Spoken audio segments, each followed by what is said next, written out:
Goodness T വിയുടെ പ്രിയ പ്രേക്ഷകർക്ക് മനസ്സ് നിറഞ്ഞെന്ന പ്രോഗ്രാമിലേക്ക് സ്നേഹപൂർവ്വം സ്വാഗതം. ഇന്ന് ഞങ്ങൾ പരിചയപ്പെടുത്തുന്നത് പത്തനംതിട്ട കടമ്പനിട്ട സ്വദേശി ബ്രദർ തോമസ് കല്ലൂരിനെയാണ്. അദ്ദേഹത്തിൻ്റെ ആത്മീയ ജീവിത യാത്രകളെ നമുക്ക് ഈ പ്രോഗ്രാമിലൂടെ അടുത്തറിയാം. ഒരിക്കൽ കൂടി എല്ലാവർക്കും ഈ പ്രോഗ്രാമിലേക്ക് സ്വാഗതം.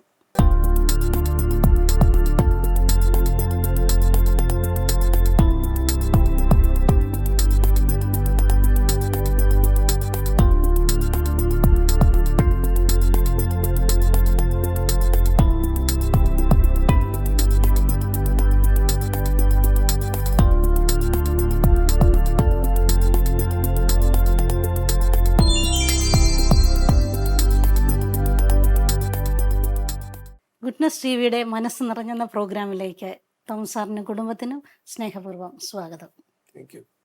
സാറിൻ്റെ ബാല്യകാലം ഒന്ന് ഓർത്ത് പറയാമോ? എന്നെ സംബന്ധിച്ചിടത്തോളം ഞാൻ ഇന്ന് എന്തായിരിക്കുന്നു അതെല്ലാം ദൈവത്തിൻ്റെ അനുഗ്രഹവും വലിയ അനന്തമായ കരുണയുമാണ്. ഞാൻ ജനിച്ചു വളർന്നത് ഈ ഗ്രാമത്തിലാണ്. എൻ്റെ പൂർവികർ ഒരു 200 വർഷത്തിന് മുമ്പ് വനം വെട്ടിത്തെളിച്ച് താമസിച്ച സ്ഥലമാണിത്. ഞാൻ പഠിച്ചത് ഈ ഗ്രാമത്തിലെ വലിയന്തി എന്ന് പറയുന്ന സ്കൂളിലാണ്. അതിനുശേഷം കടമ്പനിട്ട ഗവൺമെൻറ് ഹൈസ്കൂളിൽ പഠിച്ചു. തുടർന്നുള്ള എൻ്റെ വിദ്യാഭ്യാസം ഗോവയിലായിരുന്നു, ബികോം ഫസ്റ്റ് ഇയർ വരെ. അത് കഴിഞ്ഞ് ബികോം ബോംബെയിൽ കംപ്ലീറ്റ് ചെയ്തു. LLBയുടെ കംപ്ലീറ്റ് ചെയ്തില്ലെങ്കിലും കുറേ വർഷങ്ങൾ. അത് കഴിഞ്ഞ് MCOM തിരുപ്പതി യൂണിവേഴ്സിറ്റിയിൽ നിന്നാണ് എടുത്തത്. പിന്നെ കമ്പനി സെക്രട്ടറിഷിപ്പിൻ്റെ ഫൈനൽ വരെ പോയി. അത് പൂർണ്ണമായി കംപ്ലീറ്റ് ചെയ്യുന്നതിന് മുമ്പേ ഞാൻ വിദേശത്തേക്ക് പോകേണ്ടി സാഹചര്യം ഉണ്ടായി. സാറിൻ്റെ പേരൻസിനെ കുറിച്ചൊന്ന് പറയാം. ഫാദറിൻ്റെ പേര് അബ്രാഹം എന്നാണ്. അമ്മയുടെ പേര് പെണ്ണമ്മ അല്ലെങ്കിൽ ആച്ചിയമ്മ എന്ന് പറയും. അവർ ഈ വീട്ടിൽ തന്നെയാണ് ജീവിച്ചത്. കല്ലൂർ കുടുംബത്തിൻ്റെ തറവാട് കുടുംബമാണിത്. 10 മക്കളിൽ ആൺമക്കളിൽ ഇളയ ആളാണ് ഞാൻ. അപ്പം ഞങ്ങളുടെ ഇവിടുത്തെ ഒരു പാരമ്പര്യം അനുസരിച്ച് ഇളയ മക്കളോടൊപ്പമാണ് മാതാപിതാക്കൾ താമസിക്കുക. എൻ്റെ ഗ്രാൻഡ് പേരൻസും എൻ്റെ പേരൻസും ഞങ്ങളെല്ലാം കൂട്ടുകുടുംബമായിട്ട് താമസിച്ച വീടാണ്. ഞങ്ങൾ 10 പേര് ജനിച്ചു വളർന്ന വീടാണ്. എൻ്റെ ഫാദർ 100 വയസ്സാകുന്നതിൻ്റെ 13 ദിവസത്തിന് മുമ്പേ മരിച്ചുപോയി. അമ്മ 106-ാമത്തെ വയസ്സിൽ മരിച്ചു. ഫാദർ 2012-ലും, അമ്മ 2 വർഷമായി മരിച്ചു. ഗ്രാൻഡ് പേരൻസും ഈ ഭവനത്തിൽ തന്നെയാണ് മരിച്ച് സ്വർഗത്തിലേക്ക് പോയത്. പിന്നെ എൻ്റെ സഹോദരങ്ങളെ സംബന്ധിച്ചിടത്തോളം ഞാൻ പറഞ്ഞതുപോലെ ഞങ്ങൾ 7 ആണുങ്ങളും 3 പെൺമക്കളും എൻ്റെ ഫാദറിനുണ്ടായിരുന്നത്. എൻ്റെ നമ്പർ 8-ാമത്തെയാണ്. എനിക്കുള്ള 2 സഹോദരിമാരാണ്. 3-ാമത്തെ ബ്രദറാണ് പത്തനംതിട്ട രൂപതയുടെ പ്രഥമ അധ്യക്ഷൻ അഭിമന്യ യൂഹാനൻ മാർ ക്രിസോസ്റ്റം പിതാവ്. പിതാവ് ഇപ്പോൾ റിട്ടയർ ചെയ്തു, അവിടെ അരമനയിൽ തന്നെ താമസിക്കുകയാണ്. മൂത്ത ബ്രദർ ഈ വർഷം 2 മാസത്തിന് മുമ്പ് ഫെബ്രുവരി 9-ാം തീയതി അദ്ദേഹം മരിച്ചു. ഗോവയിലായിരുന്നു അദ്ദേഹം സെറ്റിൽ ചെയ്തത്. 1961 ഗോവ ലിബറേറ്റ് ചെയ്തത് മുതൽ ഗോവയിലായിരുന്നു. അവിടെ തന്നെ ഇന്ത്യക്കാരൻ ആദ്യം MA പാസ്സായതും അവിടെ തന്നെ കോളേജിൽ പഠിപ്പിച്ച് യൂണിവേഴ്സിറ്റിയുടെ രജിസ്ട്രാറായി അവിടെ തന്നെ താമസിച്ചു. മരിച്ചു അവിടെ തന്നെയാണ് അടക്കിയിരിക്കുന്നത്. 2-ാമത്തെ ബ്രദർ ഇവിടെയായിരുന്നു, ബിസിനസ്സായിരുന്നു. നേരത്തെ പുള്ളി ഗവൺമെൻറ് സർവീസിലായിരുന്നു, പിന്നെ ബിസിനസ് ചെയ്തു. അദ്ദേഹം 2004-ൽ മരിച്ചുപോയി. 4-ാമത്തെ ബ്രദർ ഗോവയിൽ ആയിരുന്നു, ഗോവ ചേംബർ ഓഫ് കോമേഴ്സിൻ്റെ സെക്രട്ടറി ആയിരുന്നു. അത് കഴിഞ്ഞ് ബോംബെയിൽ ഇന്ത്യൻ കൗൺസിൽ ഓഫ് ഫോറിൻ ട്രേഡിൻ്റെ സെക്രട്ടറി ജനറലായി. അങ്ങനെ ബോംബെയിലായിരുന്നു പുള്ളി. ഇപ്പോൾ അമേരിക്കയിൽ സെറ്റിലാണ്, പുള്ളിയുടെ മക്കൾ, അങ്ങനെ എല്ലാവരും. അത് കഴിഞ്ഞ് എൻ്റെ സഹോദരി ജോലി ചെയ്യുന്നില്ല, പത്തനംതിട്ടയാണ് താമസിക്കുന്നത്. അതിനടുത്തൊരു ബ്രദറുണ്ട്, ട്രിവാൻഡ്രത്ത് സെറ്റിൽഡാണ്, ISRO ജോലിയായിരുന്നു. അതിനടുത്ത ബ്രദർ ഗൾഫിലായിരുന്നു. ബ്രദറിനടുത്ത് തന്നെ താമസമുണ്ട്. അതിനടുത്ത് 2 സഹോദരിമാരാണ്. ഒരാളെ വെച്ചൂച്ചിറ, പത്തനംതിട്ടയ്ക്ക് അടുത്ത് തന്നെയാണ്, വെച്ചൂച്ചിറ എന്ന് പറയുന്ന സ്ഥലത്തും, ഒരാളെ കോന്നി കല്ലേലി എന്ന് പറയുന്ന സ്ഥലത്തും വിവാഹം കഴിപ്പിച്ചു. എൻ്റെ ഭാര്യയുടെ വീട് പത്തനാപുരത്താണ്. എനിക്ക് ദൈവം ദാനമായി 3 മക്കളെയാണ് തന്നത്.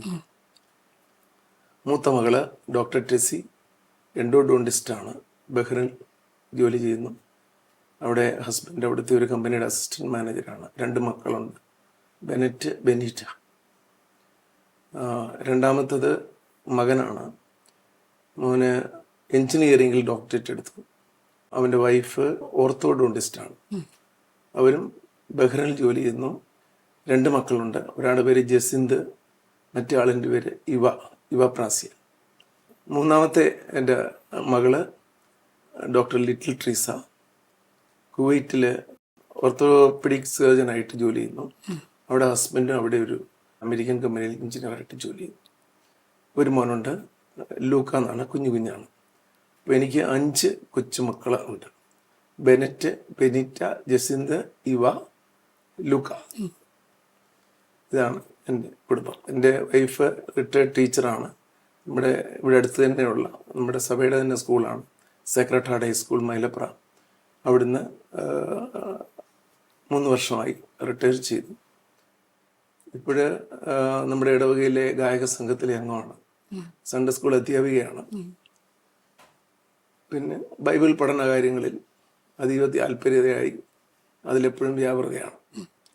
ഇതാണ് എന്നെക്കുറിച്ചുള്ള കുടുംബ ബാക്ക്ഗ്രൗണ്ട്. സാർ നവീകരണത്തിലേക്ക് കടന്നു വന്നത് ഏത് കാലഘട്ടത്തിലാണ്? എന്നെ സംബന്ധിച്ചിടത്തോളം എൻ്റെ ചെറുപ്പകാലങ്ങളിൽ ഈ ഗ്രാമത്തിൽ നടന്ന ഒരു ആവറേജ് സ്റ്റുഡൻ്റായിട്ടാണ് ഞാൻ വളർന്നു വന്നത്.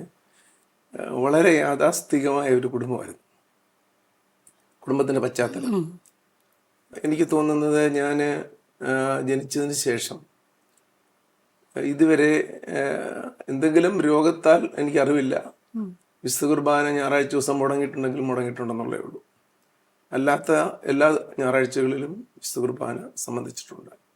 അത് ഈ കുടുംബത്തിൻ്റെ ഹാർഡ് ആൻഡ് ഫാസ്റ്റ് നിയമമാണ്. ഇപ്പോഴാണെങ്കിൽ ഞങ്ങൾ എല്ലാ ദിവസവും ഞങ്ങളുടെ സഹോദരങ്ങളെല്ലാവരും ഡെയിലി മാസിന് പോകുന്നവരാണ്. പക്ഷെ അന്ന് അതിനുള്ള സൗകര്യം നമുക്കിവിടെ ഇല്ല. ഇവിടുന്ന് 1.25 കിലോമീറ്ററോളം ദൂരെയാണ് പള്ളി. അതിനുള്ള സൗകര്യങ്ങളില്ലായിരുന്നു. എന്നാൽ ഇപ്പോൾ ആ സൗകര്യങ്ങളുണ്ട്. അപ്പം അതുകൊണ്ട് എല്ലാവരും അവരവരൊക്കെ ആയിരിക്കുന്ന കുടുംബങ്ങളിൽ എല്ലാവരും ഡെയിലി മാസിന് പോകുന്നവരാണ്. അപ്പോൾ കുടുംബത്തിൽ അന്നുണ്ടായിരുന്ന ഒരു സ്പിരിച്വൽ ബാക്കിംഗ് എന്ന് പറഞ്ഞാൽ ഇവിടുത്തെ പ്രാർത്ഥനയാണ്, സന്ധ്യാപ്രാർത്ഥന, ശക്തമായ സന്ധ്യാപ്രാർത്ഥന. അത് അച്ചാന് റേഷൻ കടയാണ്. അച്ചാൻ മീൻസ് എൻ്റെ ഫാദറിന് റേഷൻ കടയാണ്. അത് ഇവിടുന്ന് 1 കിലോമീറ്റർ ദൂരെ കടമനട്ട ജംഗ്ഷനിലാണ്. അച്ചാന് വരുമ്പോഴത്തേക്ക് 8:30 മണിയാവും. 8 മണി കഴിഞ്ഞിട്ടേ വരത്തുള്ളൂ. അപ്പോൾ ഞങ്ങൾ ചെയ്യുന്ന എങ്ങനെയാണെന്ന് ചോദിച്ചാൽ, വൈകിട്ട് സന്ധ്യയ്ക്ക് ഇവിടെ എന്തെല്ലാം പ്രശ്നങ്ങൾ നടന്നാലും, ഇവിടെ എത്ര തിരക്ക് ആണെന്ന് പറഞ്ഞാലും, ഞങ്ങൾ 10 പേരാണെന്ന് ഞാൻ പറഞ്ഞല്ലോ. അപ്പോൾ ഇവിടുത്തെ ജോലിക്കാരും ഇവിടുത്തെ വരുന്നതും എല്ലാം കൂടെ എന്ന് പറഞ്ഞാൽ 5 ഇടങ്ങഴി അരിയുടെ ഭക്ഷണം ഈ വീട്ടിലുണ്ടാക്കണം. ആ അവസ്ഥയായിരുന്നു അന്ന്.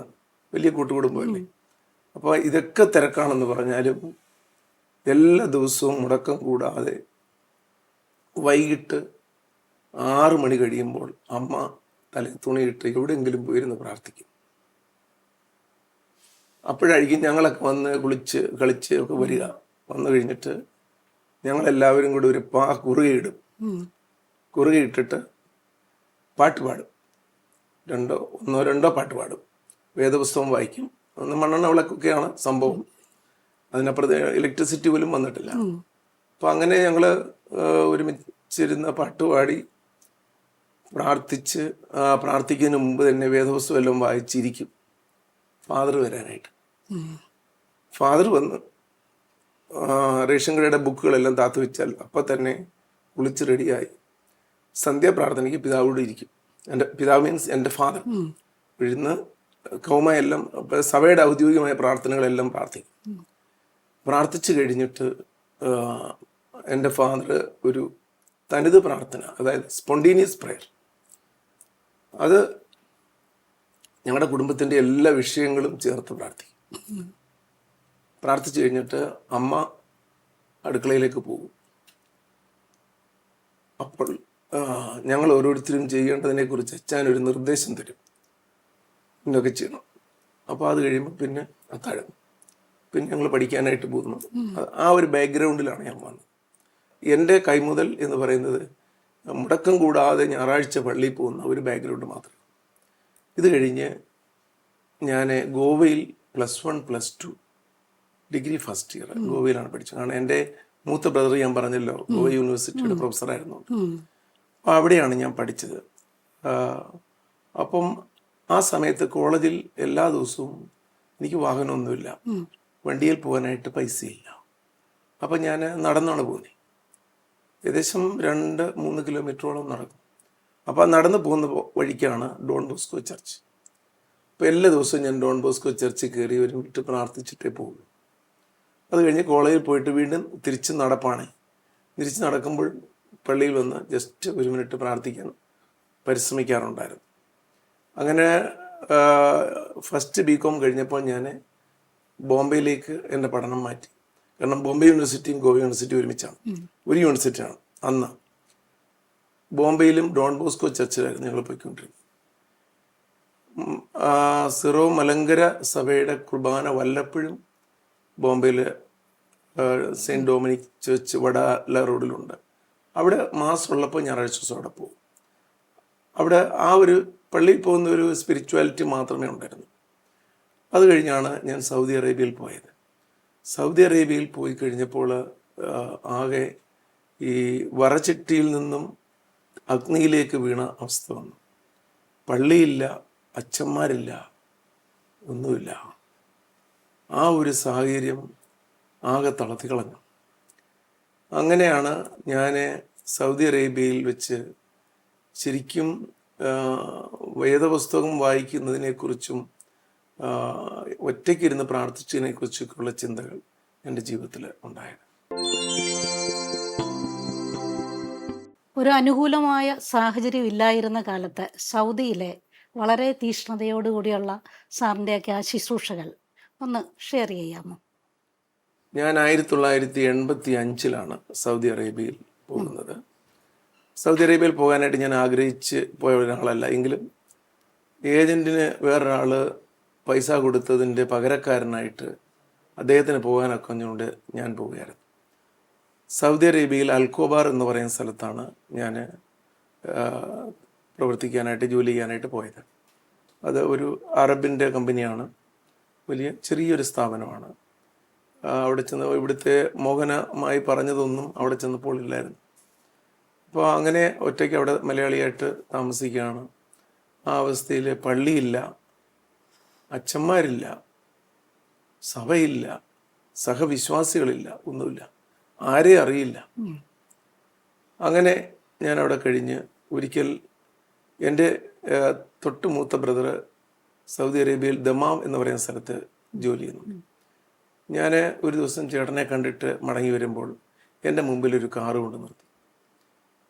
അപ്പോൾ ആ കാറിൽ കയറി കഴിഞ്ഞപ്പോൾ പേര് ചോദിച്ചു. ആ ആൾ കത്തോലിക്കനാണ് എന്നോട് പറഞ്ഞു. എന്നോടൊരു പ്രാർത്ഥനയ്ക്ക് പോയിട്ട് വരികയാണ് എന്ന് പറഞ്ഞു. ഞാനും വലിയ ജിജ്ഞാസയോടുകൂടി അദ്ദേഹത്തിനോടൊപ്പം ഞാൻ പറഞ്ഞു, ഇനി എന്നെ കൂടെ ഒന്ന് പ്രാർത്ഥനയ്ക്ക് കൊണ്ടുപോകണേ. അണ്ടർഗ്രൗണ്ട് പ്രാർത്ഥന ഗ്രൂപ്പാണ്. അപ്പോൾ അയാൾ പറഞ്ഞു, അടുത്ത ആഴ്ചയിൽ, അടുത്ത വെള്ളിയാഴ്ച ഇന്ന സ്ഥലത്ത് നിന്നാൽ മതി, അവിടെ വന്ന് പിക്ക് ചെയ്യുക. അവിടെ അങ്ങനെ കൊണ്ടുപോയി. അത് ആദ്യമായിട്ട് ജീവിതത്തിൽ അവസാനമായിട്ടും പോയ ഒരു പെന്തിക്കോസ്റ്റൽ പ്രയറായിരുന്നു. അങ്ങനെ ഇരിക്കെ ഈ ഞങ്ങളുടെ ഈ സ്ഥലത്ത് തന്നെയുള്ള ഒരു ഇക്യുമെനിക്കൽ കൂട്ടായ്മയിൽ പ്രവർത്തിക്കുന്ന ഒരു മാർത്തോമാ സഭയിൽപ്പെട്ട ഒരാളുടെ വീട്ടിൽ വെച്ച് പ്രാർത്ഥന നടക്കുന്നുണ്ടെന്ന് പറഞ്ഞു. അപ്പോൾ അവിടെ പോയി കുറച്ച് ദിവസങ്ങൾ ഞായറാഴ്ചകൾ അവിടെ പോയി. അങ്ങനെ ഇരിക്കുകയാണ് ഞാൻ ഫിലിപ്പ് മുരിങ്ങൂർ എന്ന് പറഞ്ഞ ഒരു വ്യക്തിയെക്കുറിച്ച് പരിചയപ്പെടുന്നത്. ഫിലിപ്പ് മുരിങ്ങൂർ ഞാൻ കണ്ടുമുട്ടിയ ലേമാനിൽ വെച്ച് ദൈവവചനത്തെക്കുറിച്ച് അഗാധ പാണ്ഡിത്യമുള്ള ഒരു വ്യക്തിയായിരുന്നു. ജീവിതത്തിൽ അങ്ങനെ തന്നെ ആയിരുന്നു. അദ്ദേഹത്തിൻ്റെ സമ്പാദ്യങ്ങളൊക്കെ കിട്ടുന്നതിൻ്റെ 10% എടുത്തിട്ട് ബാക്കി മുഴുവൻ പാവപ്പെട്ടവർക്ക് കൊടുക്കുന്ന ഒരു വ്യക്തിയായിരുന്നു. അദ്ദേഹവുമായി പരിചയപ്പെട്ടു. അങ്ങനെയാണ് ഈ ഒരു കത്തോലിക്കിനെ കണ്ടുമുട്ടുന്നത്. അപ്പോൾ ഒരു കത്തോലിക്ക പ്രാർത്ഥന തുടങ്ങുന്നതിനെക്കുറിച്ച് ചിന്തിച്ചു. അപ്പോൾ ഫിലിപ്പ് മുരിങ്ങൂർ, ടോമിച്ചൻ മേപ്പുറം, ജോസഫ് ആൻ്റണി ഇവരൊക്കെ ഈ ഇക്യുമെനിക്കൽ പ്രാർത്ഥനയിൽ പോകുന്നവരാണ്. ഈ ഇക്യുമെനിക്കൽ പ്രാർത്ഥനയിൽ പോയി കഴിഞ്ഞാൽ നമ്മളെ സംബന്ധിച്ചിടത്തോളം ബൈബിളിനെ കുറിച്ചുള്ള അഗാധ പാണ്ഡിത്യമില്ല. അപ്പം ഞാൻ അവിടെ പോയി കണ്ടു. പിന്നെ ഞാൻ അങ്ങനെ 3-4-5 പ്രാവശ്യം പോയി. പിന്നെ നമ്മുടെ ഒരു കൂട്ടായ്മയെക്കുറിച്ച് പ്രിയ ഫിലിപ്പ് മുരിങ്ങൂരുമായിട്ടും ടോമിച്ചൻ ആൻ്റണിയുമായിട്ടൊക്കെ ഞങ്ങൾ ചിന്തിച്ചു, കൂട്ടായ്മ തുടങ്ങി. അങ്ങനെ 1985 ഒക്ടോബർ മാസം 3-ാം തീയതി വിശുദ്ധ കുത്തദേശിയ പുണ്യതയുടെ നാമത്തിൽ സൗദി അറേബ്യയിൽ ആദ്യത്തെ കത്തോലിക്ക പ്രാർത്ഥനാ ഗ്രൂപ്പ് തുടങ്ങി. അന്ന് ഞങ്ങളെല്ലാവരും ബാച്ചിലേഴ്സ് പോലെയാണ്. വിവാഹിതര ഉണ്ടെങ്കിൽ പോലും കുടുംബം അവിടെ ഇല്ല. ഒരു കത്തോലിക്കൻ പോലും ഒരു വീട് തുറന്നു തരാൻ തയ്യാറല്ല. അങ്ങനെയാണ് തോമസ് ജോർജ് എന്ന് പറയുന്ന മാവേലിക്കരക്കാരൻ, ഒരു ഓർത്തഡോക്സ് വിശ്വാസിയായ ആൾ, അദ്ദേഹം പറഞ്ഞു എൻ്റെ വീട് തുറന്നു തരാം. അങ്ങനെ സൗദി അറേബ്യയിൽ ആദ്യത്തെ കത്തോലിക്ക പ്രാർത്ഥന ഗ്രൂപ്പ് ഈ പറയപ്പെടുന്ന ഞങ്ങളൊക്കെ ചേർന്ന് അതിൻ്റെ നേതൃത്വത്തിൽ ചേർന്ന് തുടങ്ങി. പിന്നുള്ള ജീവിതം മുഴുവനും ഈ കൂട്ടായ്മയുടെ പേര് KCCFK എന്നാണ്, കേരള കാത്തലിക് കരിസ്മാറ്റിക് ഫെലോഷിപ്പ് അൽ കോബാർ. കോബാർ എന്നായിരുന്നു ഞങ്ങൾ ആയിരിക്കുന്ന ഗ്രാമം. എന്നാൽ പിന്നെ അത് സൗദി അറേബ്യ മുഴുവനും വ്യാപിച്ചപ്പോൾ ഞങ്ങൾ കിങ്ഡം ഓഫ് സൗദി അറേബ്യ എന്നാക്കി. ആ ഞങ്ങൾ വിപുലീകരിച്ചു. പിന്നുള്ള ജീവിതം മുഴുവനും കമ്പനിയിൽ ജോലി ചെയ്യുക, ബാക്കി മുഴുവനും കൂട്ടായ്മ ജീവിതത്തിന് വേണ്ടി മാറ്റിവെച്ചു.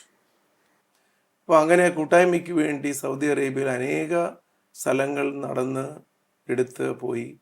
ഏകദേശം 40ഓളം യൂണിറ്റ് അണ്ടർഗ്രൗണ്ട് ഗ്രൂപ്പുകൾ തുടങ്ങി. അവിടെയൊക്കെ അവർക്ക് പ്രീച്ചിങ് മിനിസ്ട്രി നടത്തിയിട്ട് അവരെ വചനം പ്രഘോഷിക്കാനായിട്ട് പ്രാപ്തരാക്കാനായിട്ട് ഒരുപാട് പ്രയത്നം ഈ കൂട്ടായ്മ കഴിഞ്ഞിട്ട് ചെയ്യും. അത് കഴിഞ്ഞ് കുഞ്ഞുങ്ങളെ സൺഡേ സ്കൂൾ പഠിപ്പിക്കാനായിട്ട് വലിയൊരു ശൃംഖലയുണ്ടായിരുന്നു. അവിടെ നിന്ന് സ്വോത്രകാഴ്ച വീഴുന്നതൊക്കെയും പാവപ്പെട്ടവർക്ക് വേണ്ടി കൊടുക്കുമായിരുന്നു. നമ്മുടെ മുരിങ്ങൂർ ഡിവൈൻ ധ്യാന കേന്ദ്രം ഇപ്പോൾ ഇരിക്കുന്ന ആ റിട്രീറ്റ് സെൻറ്റർ വാങ്ങിക്കാനായിട്ട് അന്നത്തെ കാലത്ത് 1% പണം ഞങ്ങളുടെ കൂട്ടായ്മയിൽ നിന്നാണ് അയച്ചു കൊടുത്തത്. ആദ്യമായിട്ട് മുരിങ്ങൂർ ധ്യാന കേന്ദ്രത്തിന് ഒരു വീഡിയോ റെക്കോർഡിങ്, അന്ന് വീഡിയോ ഒന്നുമില്ല, ആദ്യമായിട്ട് കൊണ്ട് കൊടുത്തത് ഞങ്ങളാണ്. സുൽത്താൻ ബത്തേരിയിൽ ഒരു ധ്യാന കേന്ദ്രം തന്നെ പണിത് കൊടുത്തു. ഞാൻ പറഞ്ഞ അങ്ങനെ ഒരുപാട് സംഭവങ്ങൾ ഞാൻ പറഞ്ഞ് കിട്ടിയ ആൾക്കാരുടെ ദശാംശങ്ങളൊക്കെ വെച്ച് ചെയ്തിരുന്നു. അത് കഴിഞ്ഞിട്ട് അവിടെ അന്ന് അരാംകോ എന്ന് പറയുന്ന ഒരു കമ്പനി മാത്രമാണ്, ലോകത്തിലെ ഏറ്റവും വലിയ കമ്പനിയാണ്. അപ്പോൾ അവിടെ മാത്രമാണ് അണ്ടർഗ്രൗണ്ടിൽ ഒരു പ്രീസ്റ്റ് ഉണ്ടായിരുന്നു, ഒരു അമേരിക്കൻ ഒരു പ്രീസ്റ്റ് ഉണ്ടായിരുന്നു. അത് കൂട്ടായ്മയുടെ ലീഡേഴ്സിന് മാത്രമേ അവരെക്കുറിച്ച് അറിയുള്ളൂ, ആരാണെന്ന് പോലും. അപ്പോൾ അദ്ദേഹത്തിൻ്റെ അടുത്ത് പോയി അദ്ദേഹം വിശുദ്ധ കുർബാന തന്ന് ഞങ്ങളുടെ വിടും, ഞങ്ങളുടെ ഗ്രൂപ്പുകളിൽ കൊടുക്കാനായിട്ട്. കുർബാനയുമായിട്ട് പോകുന്ന എൻ്റെ ജീവിതത്തിലെ ഏറ്റവും എനിക്ക് അവിസ്മരണീയമായ, അല്ലെങ്കിൽ എനിക്ക് ഒരിക്കലും ദൈവം ഇത്രയും വലിയ സ്നേഹം എൻ്റെ മേൽ ചുരിഞ്ഞു എന്നത് വിശുദ്ധ കുർബാന കയ്യിലെടുക്കാനുള്ളൊരു ഭാഗ്യം എനിക്ക് തന്നുള്ളതാണ്. വിശുദ്ധ കുർബാന കൊണ്ടുപോയി ഓരോ പ്രാർത്ഥനാ ഗ്രൂപ്പിലും കൊണ്ടു കൊടുക്കാനായിട്ട് 500 കിലോമീറ്റർ യാത്ര ചെയ്യും ദമാമിൽ നിന്നും റിയാദിലേക്ക്. അപ്പോൾ എയർപോർട്ടിൽ കൂടെ പോകാൻ പറ്റത്തില്ല, കുർബാന കൈ കൊണ്ടുപോകാൻ പറ്റത്തില്ല, പോലീസ് ഇടയ്ക്ക് 3-4 ചെക്കിംഗ് ഉണ്ട്.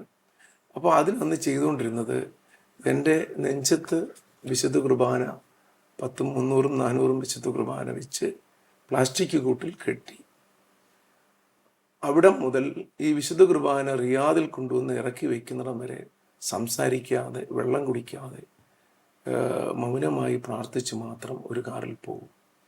അങ്ങനെയാണ് വിശുദ്ധ കുർബാന ആൾക്കാർ കൊണ്ട് കൊടുത്തുകൊണ്ടിരുന്നത്.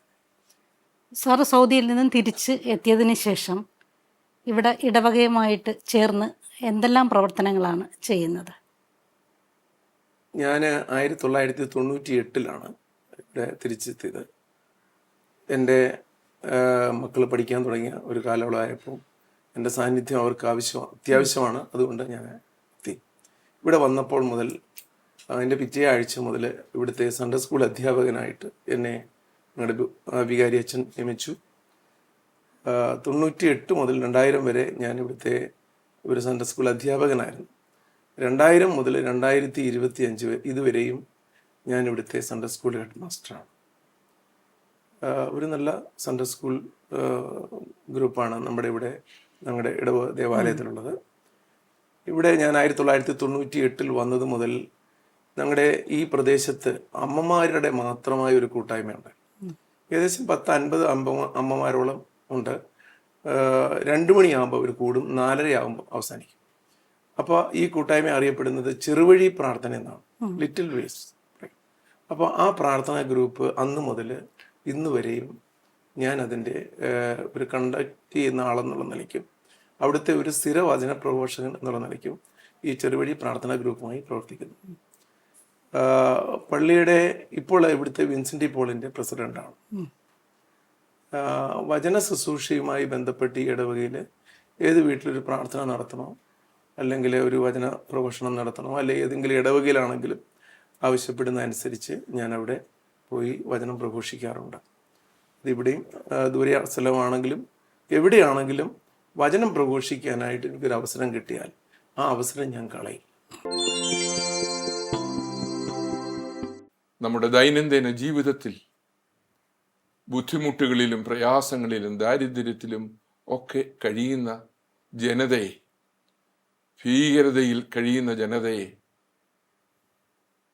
ഭയന്നും വിറച്ചും പേടിച്ചും കഴിയുന്ന ജനതയെ ക്രിസ്തുവിൻ്റെ സമാധാനം കൊടുക്കുവാൻ നമുക്ക് സാധിക്കുമ്പോൾ ആ സമാധാനത്തിൽ ജീവിക്കുവാൻ നമ്മുടെ ആളുകളെ ശക്തിപ്പെടുത്തുക എന്നുള്ള ദൗത്യം ക്രൈസ്തവ മക്കൾക്ക് എല്ലാവർക്കും ഉള്ളതായിട്ട് നാം മനസ്സിലാക്കുന്നല്ലോ.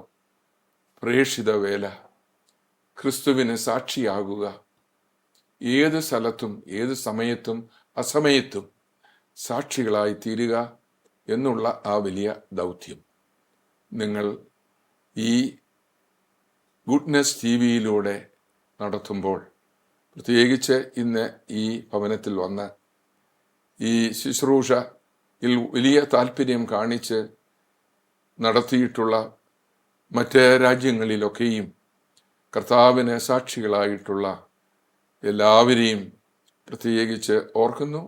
പ്രത്യേകിച്ച് തോമസ് കല്ലൂര് നടത്തിയിട്ടുള്ള വലിയ പ്രേക്ഷിത ദൗത്യം, ആ ശുശ്രൂഷ അന്ന് അവിടെ മാത്രമല്ല, നാട്ടിൽ തിരിച്ചു വന്നു ആ ശുശ്രൂഷ വിവിധ തലങ്ങളിൽ ദൈവമക്കൾക്ക് അനുഗ്രഹമായി, പ്രയോജനമായി, ദൈവ അനുഭവത്തിൻ്റെ ഭാഗമായി തുടർന്നുകൊണ്ട് ക്രിസ്തുവിനെ, ഉയർത്തെഴുന്നേറ്റ ക്രിസ്തുവിനെ, ഉത്ഥിതനായ ക്രിസ്തുവിനെ സാക്ഷിക്കുന്നതിന് ഇടയാകുന്നു എന്നുള്ളതിൽ നമ്മൾ അഭിമാനിക്കുന്നു. എല്ലാ വിജയങ്ങളും പ്രാർത്ഥനയും മിസ്റ്റർ തോമസ് എൻ്റെ സഹോദരനാണ്, സഹോദരനും സഹോദരിയും അവരുടെ ആ സംഘം മുഴുവനും അവരൊന്നിച്ച് ചേർന്ന് പ്രവർത്തിക്കുന്ന ആ വലിയ ശുശ്രൂഷ പ്രത്യേകം ശ്ലാഘിക്കുകയും അനുഗ്രഹിക്കുകയും ചെയ്തുകൊണ്ട് എല്ലാ അനുഗ്രഹത്തിൻ്റെയും ഉറവിടമായ ക്രിസ്തുവിൽ പ്രത്യാശ വെച്ചുകൊണ്ട് മുൻപോട്ട് പോകുവാൻ ദൈവം നിങ്ങളെ അനുഗ്രഹിക്കട്ടെ എന്ന് പ്രാർത്ഥിച്ചുകൊണ്ട് എൻ്റെ വാക്കുകളെ അവസാനിപ്പിക്കും. സാറിൻ്റെ ശുശ്രൂഷകളെ അടുത്തു നിന്നും കൂടെ നിന്ന് സഹായിച്ചു അനുഭവിച്ചറിഞ്ഞ ആ ദൈവിക അനുഭവം ഒന്ന് പങ്കുവയ്ക്കാമോ?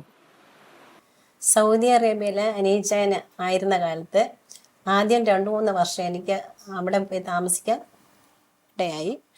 വളരെ ഒരു ആത്മീയ അനുഭവമായിരുന്നു. അതേസമയം ഭയങ്കര പേടിയോടുകൂടിയാണ്. കാരണം 4 വശവും പിന്നെ കർട്ടനൊക്കെ ഇട്ട് മറിച്ച് അതിൻ്റെ അകത്തിരുന്നാണ് പ്രാർത്ഥന. അപ്പോൾ എനിക്കാണ് അത് കഴിഞ്ഞ് നാട്ടിൽ വരുമ്പോൾ ഞാനൊന്ന് ഒത്തിരി അനിച്ചാനും പ്രാർത്ഥിക്കുക. കാരണം ആരെങ്കിലും പ്രശ്നമാകുമോ എന്നൊക്കെ പേടിയൊക്കെ അങ്ങനെ ഉണ്ടായിരുന്നു. കാരണം അത്രയ്ക്ക് ഇതായിരുന്നു. അപ്പം പക്ഷെ ആത്മീയ ശുശ്രൂഷ അവിടെ നടക്കുമ്പോൾ ഓരോ ദിവസം ഇങ്ങനെ പ്രാർത്ഥിച്ചുകൊണ്ടേ ഇരിക്കും. അത് കുഴപ്പങ്ങളൊന്നും ഉണ്ടാകാതെ. അന്ന് ഇന്നത്തെ പോലെ അല്ലല്ലോ, അന്ന് ഭയങ്കര ഇതായിരുന്നു. അത് പിന്നീടാണേലും എൻ്റെ മക്കൾക്കാണേലും ഇപ്പം അവരേത് കാര്യത്തിനാണേലും എല്ലാ 3 മക്കളും നല്ല ആത്മീയമായി തന്നെ അവർ ഏത് കാര്യം പ്രാർത്ഥനയോട് കൂടെ തുടങ്ങുന്നത്. ഏത് കാര്യം ചെയ്യണം കുർബാന ചൊല്ലിക്കുക അങ്ങനെയൊക്കെയുള്ള കാര്യങ്ങളെല്ലാം അതായിട്ട് അവർക്കതിൽ നമ്മൾ പറഞ്ഞു കൊടുക്കണ്ട, അവരതുപോലെ അത് ചെയ്യും. അങ്ങനെ എല്ലാം ഇപ്പോഴാണെങ്കിലും അനിച്ചാന് ദിവസം രാവിലെ പിന്നെ സേവ് ഫാമിലി സേവ് എറ്റേൺ ലൈഫ് എന്നൊരു പ്രാർത്ഥനയുണ്ട്. അപ്പം അതിന് ഞാൻ പറ്റുമ്പോൾ ഞാനും കൂടും. പിന്നെ സൺഡേ ആണെങ്കിൽ ഫുൾ പ്രെയറാണ്. പിന്നെ എല്ലാ ആത്മീയ കാര്യത്തിനും ഞാൻ സപ്പോർട്ട് കൊടുക്കും. എലിസബത്ത് തോമസ് എന്നാണ് ഔദ്യോഗികമായി പേര്. ഞാൻ സ്നേഹത്തോടെ ആലീസ് എന്ന് വിളിക്കുകയാണ്. എൻ്റെ പേരും ആനിയൻ എന്നാണ്. അപ്പോൾ പ്രാസം ഒപ്പിച്ചുള്ള ഞങ്ങളുടെ പേര് മാതാപിതാക്കൾ സെലക്ട് ചെയ്ത് തന്നാണ്. ശരിക്കും ഞാൻ പറയാൻ ആഗ്രഹിക്കുന്നത് എൻ്റെ ആത്മീയ ഭൗതിക ജീവിതത്തിലെ ഏറ്റവും വലിയ അനുഗ്രഹം എൻ്റെ ജീവിത പങ്കാളി തന്നെ. രാവിലെ ഞങ്ങൾ 4:30 ആകുമ്പോൾ എഴുന്നേറ്റ് കഴിഞ്ഞാൽ സേഫ് ഫാമിലി സേവ് എറ്റേൺ ലൈഫ് കൂട്ടായ്മയിൽ കൂടി ആരംഭിച്ച് കുർബാനയ്ക്ക് പോയി ബാക്കി എല്ലാ കാര്യങ്ങളിലും എനിക്ക് ഓടിയെത്താൻ പറ്റാത്ത എല്ലാ പ്രാർത്ഥനകളും പുള്ളിക്കാരി ചൊല്ലും. എല്ലാ യാമ പ്രാർത്ഥനകളും അങ്ങനെയുള്ള എല്ലാ കാര്യങ്ങളിലും സഭയുടെ ഔദ്യോഗികമായിട്ടുള്ള കാര്യങ്ങളിലെല്ലാം, പ്രത്യേകിച്ച് ഞങ്ങളുടെ പള്ളിയിലെ ക്വയർ ഗ്രൂപ്പിൻ്റെ ഒരു അംഗമാണ്. ഞാൻ ഇവിടുത്തെ ഹെഡ് മാസ്റ്റർ ആണെങ്കിൽ 12ാം ക്ലാസ്സിലാണ് ഞാൻ പഠിപ്പിക്കുന്നത്. ടീച്ചർ 10ാം ക്ലാസ്സിലാണ് പഠിപ്പിക്കുന്നത്. നന്ദി നന്ദി എൻ ദൈവമേ, നന്ദി എന്നേശുപരാ. നന്ദി നന്ദി എൻ ദൈവമേ, നന്ദി എന്നേശുപരാ.